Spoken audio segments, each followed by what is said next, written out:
Welcome back, everyone, to episode 3 of the Rescueality podcast.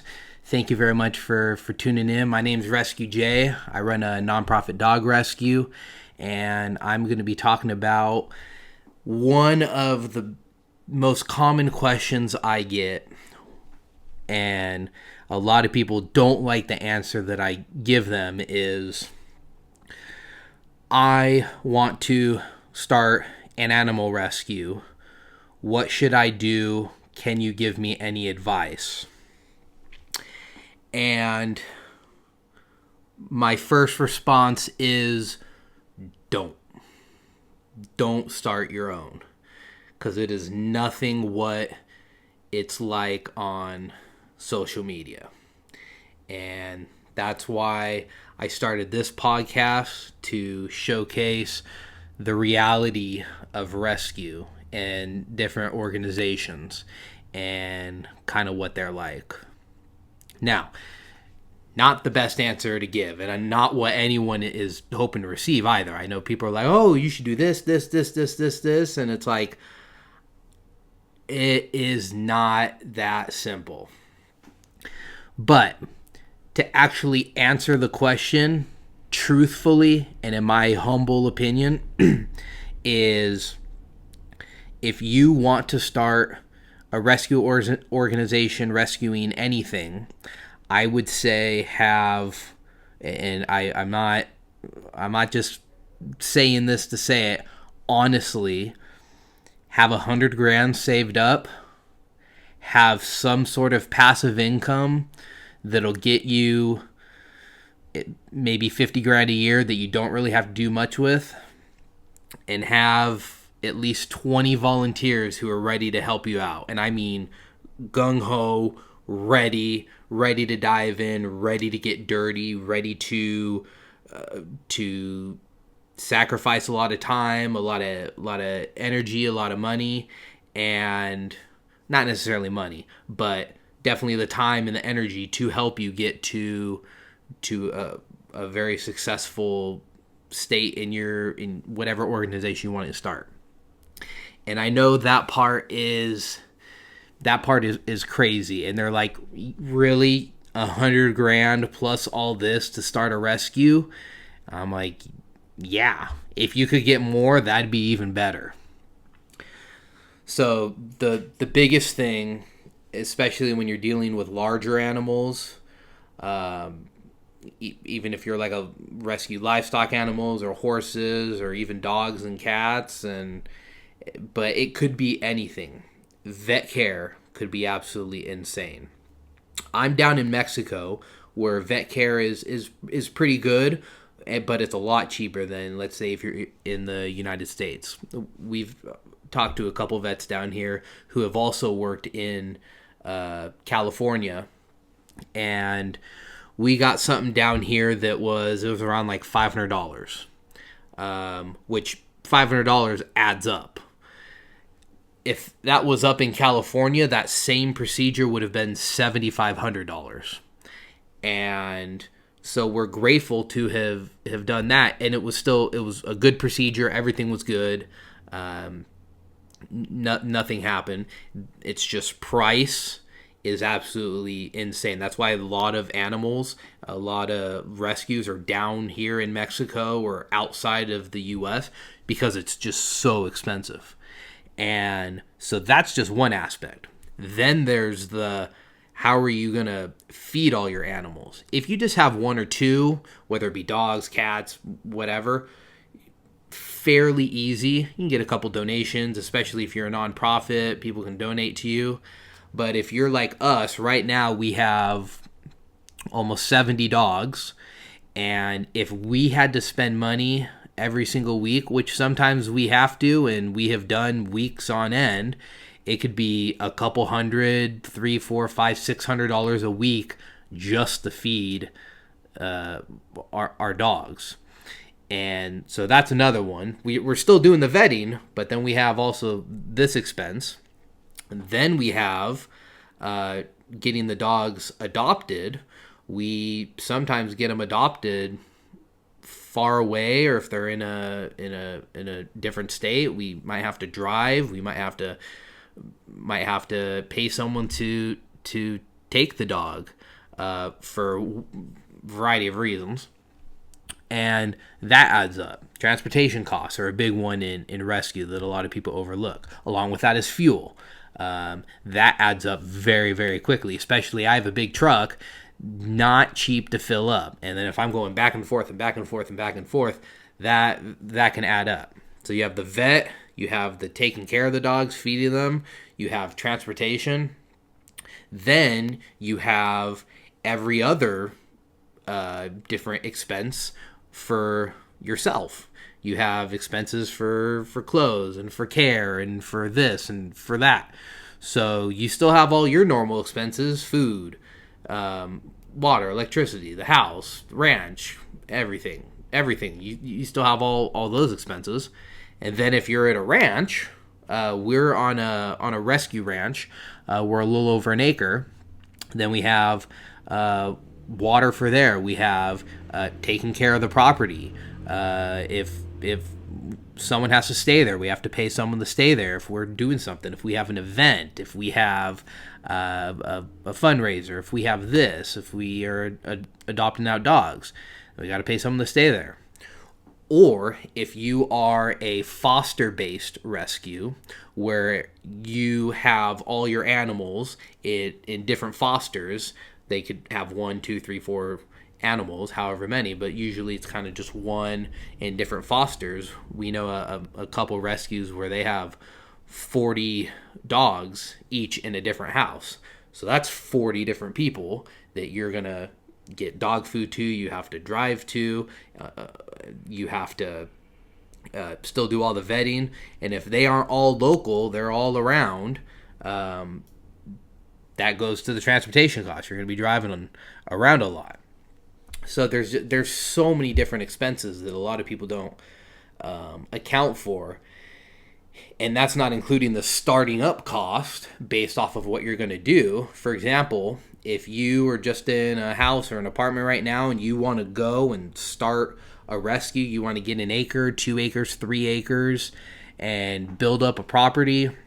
Well, if you're in the U.S., good luck. That's crazy expensive, even if you are in the cheapest parts.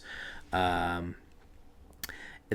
is what a lot of people want to do, and it took us where we are right now. We've been doing this for almost 10 years, and we're still building. I don't think you ever stop building. We know rescues that have been around for a lot longer than us that are still building, and then there's some rescues that unfortunately closed down. And so we're very happy where we are. Our property is looking really nice. The dogs have a bunch of room to roam around and have fun, and I play and I run it up and down with them, and it's a really nice place. But we definitely didn't start out like that. We started out. So my first rescue I got when I was 5. I'll see if I think I have a picture. I'll go ahead and put up the picture, maybe around here or something. And that was little Archie, my Chihuahua. He made it almost 21 years old. And he was about 20 and a half. And so I had him most of my life. And that was my first rescue. And since then, I've always had a dog. I've never not had a dog wherever I've been. And then about 10 years ago, we had 4 or 5 dogs at home, and I get a text from my mom. She's like, "Don't hate me." I'm like, "Oh, okay." And then she said, "I'm here. Come look over the balcony." And I look out, and there's just this absolutely dweeby, dirty looking dog looking at me. And I'm like, "What? Like, is that ours now?" Well, that was ours. That was our kind of our first rescue straight off the street. Literally, my mom picked the dog up off the street, brought him home, and that was our first straight off the street rescue. And then we eventually got Ranger. And that's what I named him, because at the time I was looking at it going into the military, and I was watching a bunch of stuff on the Rangers, so I named him Ranger. And then little Ranger turned into Big Fat Ranger, and he had a wonderful life. He got super fat and was super happy. And that kind of started the snowball of coming home with more dogs. And then a lot of our friends, they're like, hey, you rescue, you already have dogs.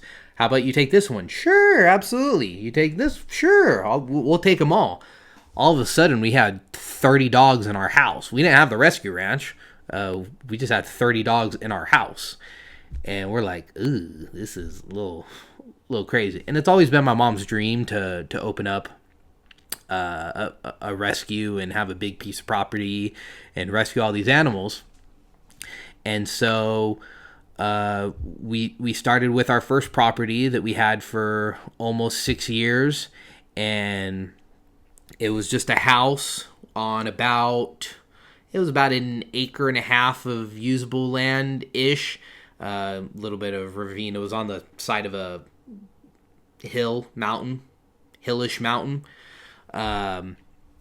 And we were there for quite a while. Now, talking about another expense, there was nothing other than the house. And so we had to surround the whole property and fencing and build pens and do this and that and build up structures. And even though we used some recycle stuff and we didn't buy just brand new straight off the shelf, it still added up thousands upon thousands upon thousands of dollars just to do this, not including everything else I've mentioned. That was just to do this. Now, that was, for the most part, a one-time payment, and especially we used a lot of wood and fencing that were reusable, but still, it's very expensive, and then sometimes you have to modify it, whether you get this or that, and it could easily have snowballed into many more things. And also depends on what you're doing. If you rescue horses, for example, we know a couple horse rescues. That is completely different than if you're doing dogs, which is completely different if you're doing cats, which is completely different if you're doing raccoons. And definitely a lot of people down here that rescue some raccoons. We know a couple people that rescue opossums. And it's like, it all depends on what you're doing, but the base of it is it's not cheap. So going back to the question, I want to start a rescue, whatever the animal might be. What advice do you give? I say either, probably shouldn't, or have a lot of money. The third thing I recommend is I would volunteer with an already established organization or shelter or vet, and that's probably your best bet, especially if you're still in school or just graduated or in college or figuring out what it is that you actually really, really want to do. This might be it. I would start and kind of dip your toe in the water and get feelers for it, because in the end it might not be what you want to do. I mean, there's been crazy I've been covered in every single thing that animals produce, and which is that's just the truth. That's the reality, and a lot of people aren't prepared for that. I mean, we have almost 70 dogs. That's 2 or 3 poops a day that we got to clean up every day, day after day after day. So we're talking about thousands of poops you got to clean up a month. And then it's kind of gross. Sorry, but that's how it is. So if you really want to know kind of what it's like, if you already have a dog or a cat, times that by 50, 60, 70, still doing what you're doing, if you're still working or this or this or this, that's exactly how it is. And it can be very stressful at times. And I've gone 24, 48, 72 hours without sleep just trying to do this, or driving, or taking care of animals, or trying to make sure that they are they survive, and that it takes a toll on you. It definitely does, physically, mentally. I mean, I sometimes I'm like, I don't even care what I don't care what I'm eating or if I'm sleeping or anything. I just do what I do to make sure the dogs are taken care of. And so that is kind of the reality of rescue, and a lot of people want to get into it, which is great. It's a very noble cause. It gives a voice to the voiceless, but there's a lot of aspects that a lot of people need to know, because it's not if you get into this situation or this happens. It's when this happens or you get into this situation. It's always when, it's not if.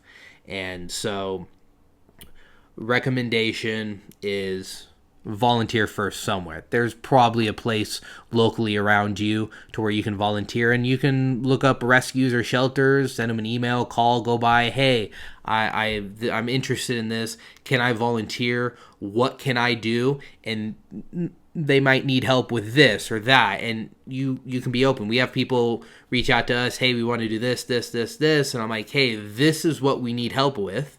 Not the most glamorous thing, but we need help, cleaning up after dogs in an event, or this or that. And a lot of people are like, no, I want to play with dogs. Well, that's not what rescue is or events are. There's so much more to it. And so that's why we greatly appreciate anyone that wants to volunteer with us, but there's certain things that we need help on, which allows us to do a lot of the things that we have to do anyways, but we can then focus on that a lot more. So I hope this video didn't burst anyone's bubbles. If they are still interested in it, absolutely go for it. I'm going to be doing a bunch more videos on rescues and talk about how other people started and how people did this, and then different shelters, different organizations. And so you can kind of get a behind the scenes look of exactly what it's like. So we'll do a bunch more videos on that, and I'll share pictures and videos to all the social media. I'm just starting out, so on the podcast, so we'll keep it going. But I thank you very much for tuning in and watching. If you like it, subscribe, share it, and if you have any questions, comment down below. Reach out, and I'll help out any way that I can. But I greatly appreciate you watching. Thanks a bunch. Take care. Bye.